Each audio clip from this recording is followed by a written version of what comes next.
15 March 2025 দিন ইটালির দুজন সায়েন্টিস্ট একটা কনফারেন্সে গিজা পিরামিডের কিছু এমন সিক্রেটসের পর্দাফাঁস করেন যেটা হাজার হাজার বছর ধরে পিরামিডের নিচে দফন ছিল। ওনারা পিরামিডের নিচে টিউবের মতো শাফটসের একটা ভীষণই বড় নেটওয়ার্ক ডিটেক্ট করেছেন, যেটা মাটির নিচে দুটো ফুটবল ফিল্ডসের মতো বড় চেম্বারের সাথে মিশেছে। এই একটা কথা ইন্টারনেটে হইচই ফেলে দেয়। লোকেরা যে পিরামিডকে ফ্যারোদের সমাধি বলে ভাবত, সেটা 2 কিলোমিটার নিচে পর্যন্ত শাফটসের কমপ্লেক্স নেটওয়ার্ক পিরামিডের একটা নতুনই পরিচয় দিয়েছিল। কিন্তু এই সমস্ত কথাতে আসলে সত্যতা কতটা আছে? পিরামিড কি সত্যিই অ্যানসিয়েন্ট ইজিপশিয়ান ফ্যারোদের সমাধি ছিল, নাকি এগুলো বানানোর কোনো এমন কারণ ছিল যেটা হয়তো আমাদের কল্পনারও অতীত?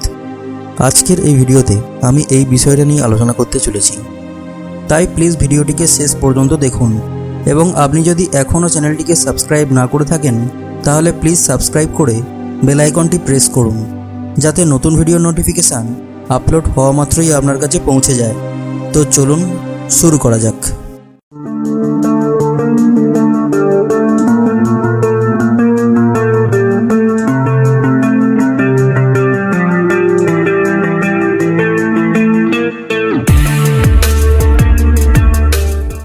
সাহারা ডিজার্টের নিস্তব্ধ অঞ্চলে একটা এমন জায়গা রয়েছে যেখানে সময় থেমে রয়েছে।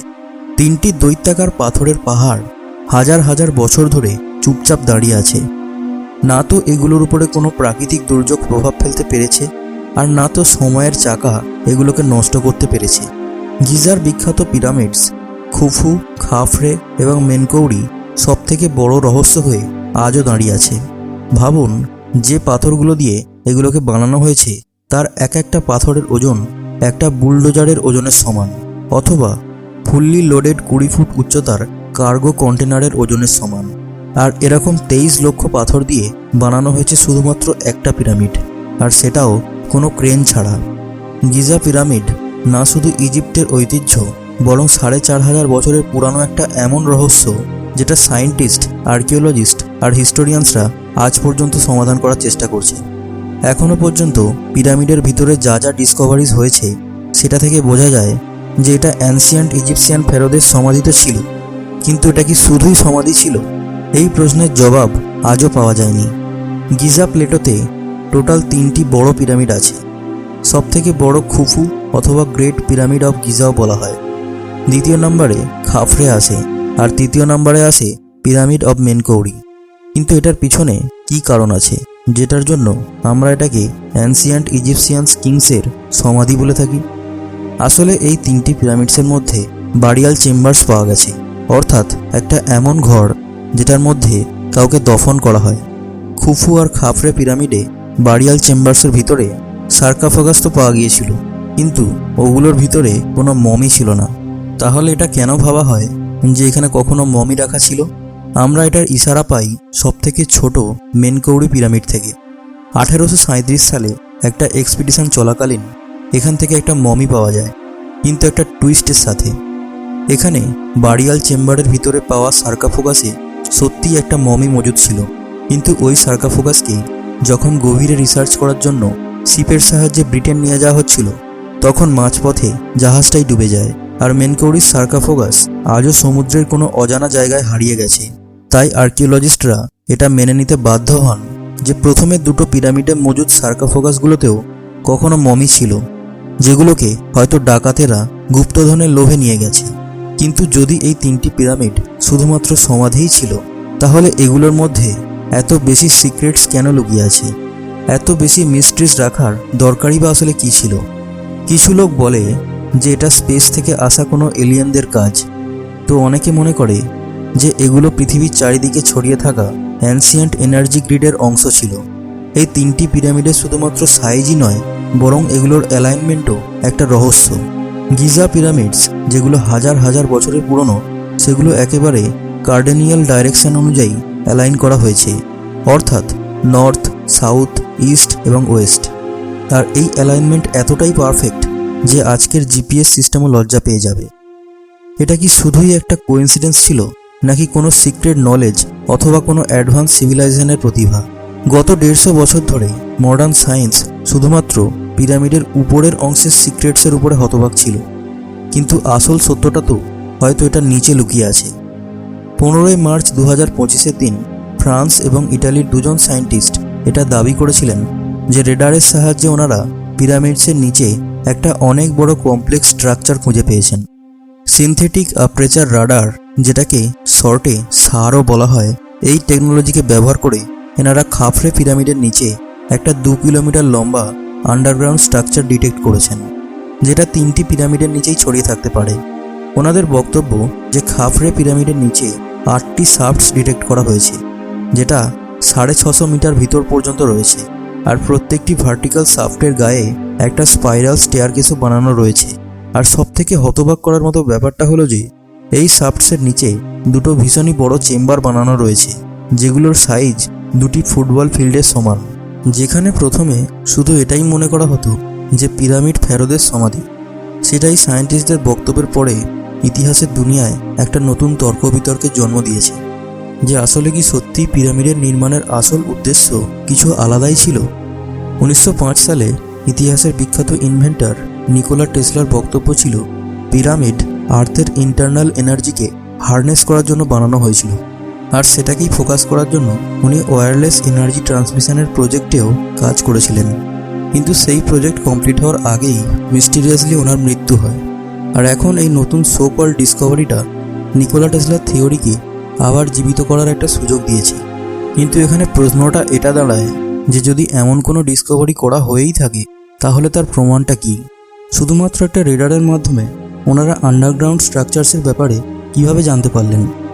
আর বিশেষ করে সেই রাডার যেটা পৃথিবী থেকে 400 কিলোমিটার উপরে স্পেসে মজুদ স্যাটেলাইটে ডিপ্লয় করা হয়েছিল। সহজ ভাষায় বোঝার জন্য আমরা একটা নর্মাল রাডারের এক্সাম্পল নিচ্ছি।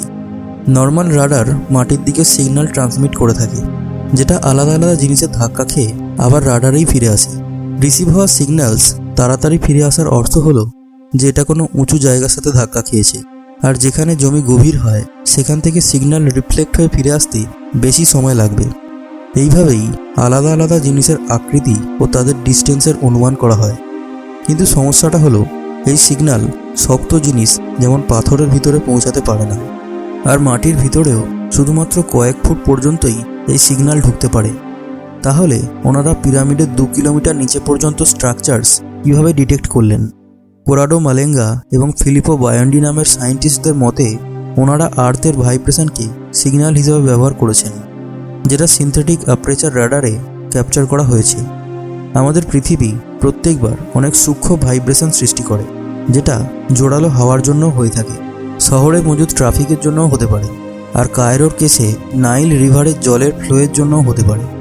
এই সূক্ষ্ম ভাইব্রেশনকে মাইক্রো মুভমেন্ট বলা হয়, যেটা জমির ভিতরের আলাদা আলাদা অংশ দিয়ে গিয়ে একটা ইউনিক সিগন্যাল সৃষ্টি করে।